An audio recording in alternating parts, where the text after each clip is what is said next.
Welcome back. This is part 3 of the Revolutions and Enlightenment unit. This is the impact of the Enlightenment.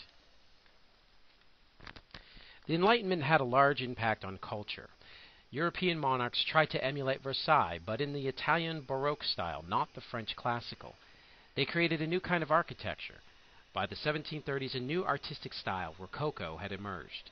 While the Baroque style stressed grandeur and power, the Rococo style emphasized grace, charm, and gentle action. It was highly secular, valuing the pursuit of pleasure, happiness, and love. The greatest Rococo painter was Antoine Watteau. Enchantment and enthusiasm are also part of Rococo, as is evident in the paintings of Giovanni Battista Tiepolo. Much of his work is in churches and in palaces. His masterpiece is the ceiling of the bishop's palace at Wurzburg, a huge scene representing the 4 continents. The 18th century was one of the greatest in history for European music. Sebastian Bach and George Friedrich Handel, both German, were the 2 Baroque standouts at the beginning of the century. Bach was a great organist and composer. Mass D in B minor is one of his famous works. Handel is best known for his Messiah. E. Franz Joseph Haydn and Wolfgang Amadeus Mozart were the 2 standouts of the classical style in the second half of the 18th century.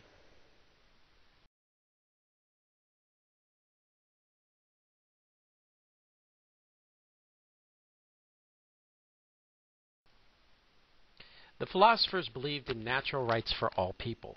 These rights are the ones referred to in the American Declaration of Independence: to religious worship, speech, press, assembly, property, and the pursuit of happiness.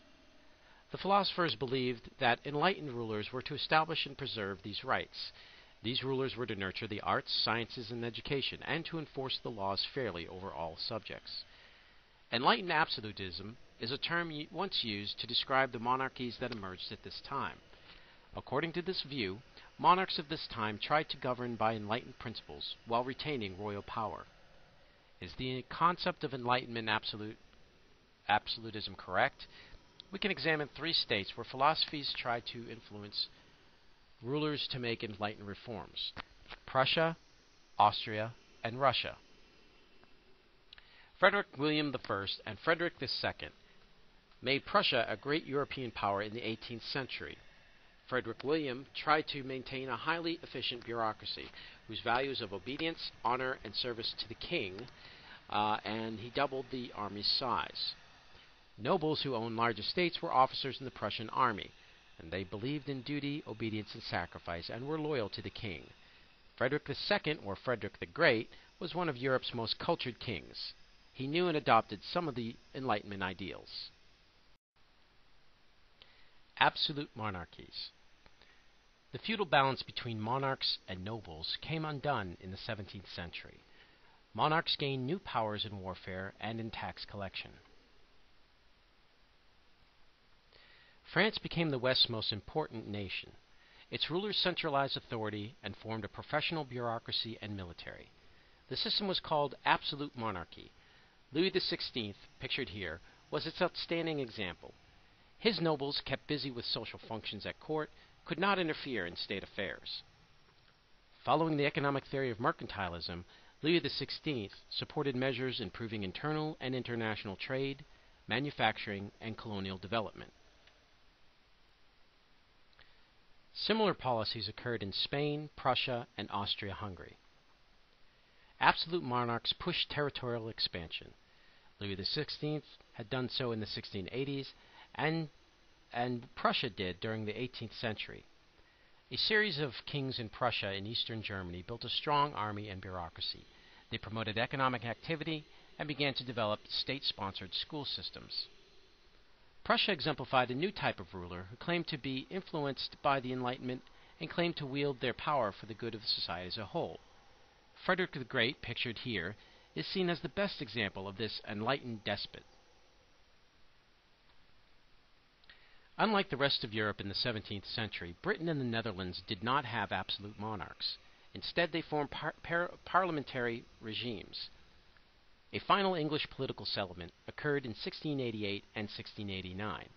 Parliament won basic sovereignty over the king. A developing political theory built on this process. It was argued that power came from the people, not from a divine royal right, and that they had the right to revolt against unjust rule. The nation-state. Both absolute monarchies and parliamentary monarchies shared important characteristics. They ruled peoples with a common language and culture. Ordinary people did not have a role in government, but they did feel that it should act for their interests. The many competing nation-states kept the West politically divided and at war. The rise of absolute monarchies led to consolidation of national borders as states asserted full control of areas within their boundaries. For example, a recent study shows that villages that straddled the French-Spanish border were undifferentiated before 1600, but by 1700 they showed marked national differences because of the different state policies and the greater impact of belonging to one state over the other. Maria Theresa succeeded her father to the Austrian throne after his death in 1740. The Prussian king took advantage of having a woman on the throne and invaded Austria-Silesia. France allied with Prussia, and Britain allied with Austria. The War of the Austrian Succession, 1740 to 1748, was fought in Europe, the Far East, and North America. In 1748, all parties made peace with the Treaty of Aix-la-Chapelle, and all occupied territories but Silesia were returned to their original owners.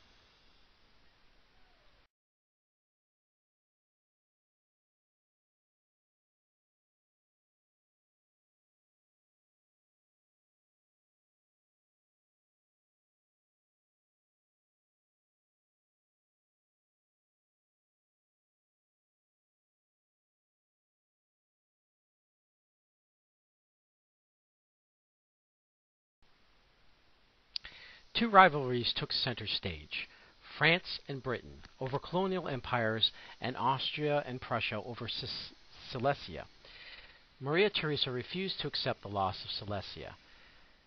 Though Austria and France had long been rivals, France abandoned Prussia and allied with Austria.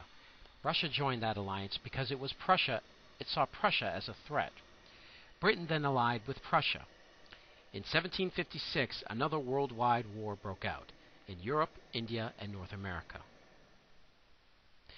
The superb Prussian army was able to defeat the French, Austrians, and Russians for some time. Prussian forces were being worn down, however, and Frederick the Great faced disaster until the Tsar Peter III withdrew his troops from the war. Peter III greatly admired the Prussian leader. A stalemate led to peace.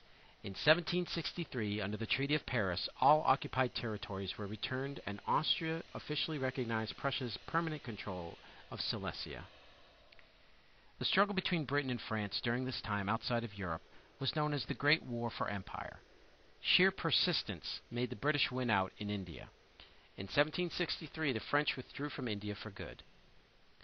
The greatest conflicts of the 7 Years' War took place in North America. The French colonies in North America, Canada and Louisiana, were thinly populated trading outposts. French settlers would not move to North America. The 13 British colonies were thickly populated with about 1.5 million people by 1750. The British colonies were also quite prosperous. The British and French fought in the waterways of the Gulf of St. Lawrence in Canada and in the Ohio River Valley. The French tried to establish forts in this valley and keep the British settlers from expanding into new territory. Native Americans allied with the French because the French were viewed as traders, not settlers. At first the French were winning, but then William Pitt the Elder, Britain's Prime Minister, revived Britain's cause. He focused the British Navy against the French colonial forces. It defeated the smaller, weaker French Navy. The British soon scored a series of land victories in the Great Lakes area and the Ohio River Valley. The French made peace, and in 1763 the Treaty of Paris transferred Canada and all lands east of the Mississippi to Britain. Spain, an ally of France, transferred Florida to British control, and France gave Spain its Louisiana territory. By 1763, Britain was the world's greatest colonial power.